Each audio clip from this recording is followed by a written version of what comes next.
Hello बच्चों, कल हमने शंकु का वक्रपृष्ठीय क्षेत्रफल ज्ञात किए हैं और आज हम देखेंगे शंकु का कुल पृष्ठीय क्षेत्रफल देखेंगे। सबसे पहले हम बता दें शंकु का कुल पृष्ठीय क्षेत्रफल क्या होता है। आपने देखा है कि ये शंकु का वक्रपृष्ठीय क्षेत्रफल है, हम कल इसका क्षेत्रफल निकाले हैं। आज हम क्या देखने वाले हैं, शंकु का कुल पृष्ठीय क्षेत्रफल।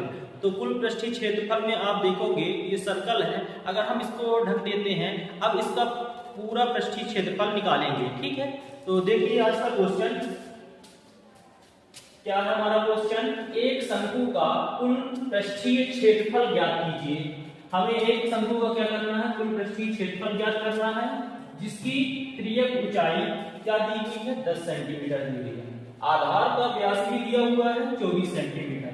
आप देख रहे हैं कि आधार का व्यास 24 सेंटीमीटर है और 10 सेंटीमीटर क्या दिया हुआ है, तिर्यक ऊंचाई।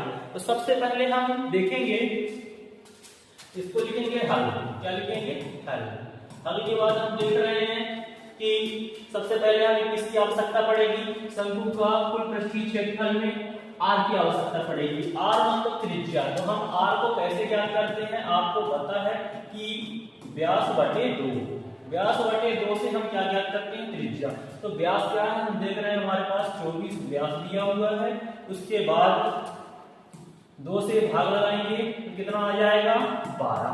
तो हमारे पास इस शंकु का क्या त्रिज्या कितनी आ गई, 12 सेंटीमीटर त्रिज्या आ गई। इतना तो आपको पता है। और साथ ही हमारे पास क्या है, तिर्यक ऊंचाई, मतलब कि L बराबर क्या दिया हुआ है, 10 सेंटीमीटर। तो L बराबर तिर्यक ऊंचाई हो गई 10 सेंटीमीटर। इतना तो आप जान गए। अब देखेंगे शंकु का कुल पृष्ठीय क्षेत्रफल क्या होता है।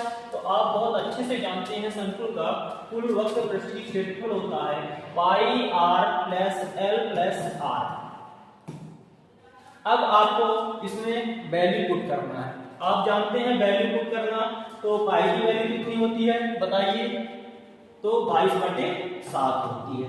और आर, आर मतलब त्रिज्या क्या निकल आके आया हमारे पास, 12 सेंटीमीटर। तो हम यहाँ पे लिख दिए 12 सेंटीमीटर प्लस एल, एल मतलब है तिर्यक ऊंचाई कितनी है, 10 सेंटीमीटर प्लस आर, आर की वैल्यू कितनी है, 12 सेंटीमीटर। तो हम यहाँ पे क्या लिख दिए, 12 सेंटीमीटर।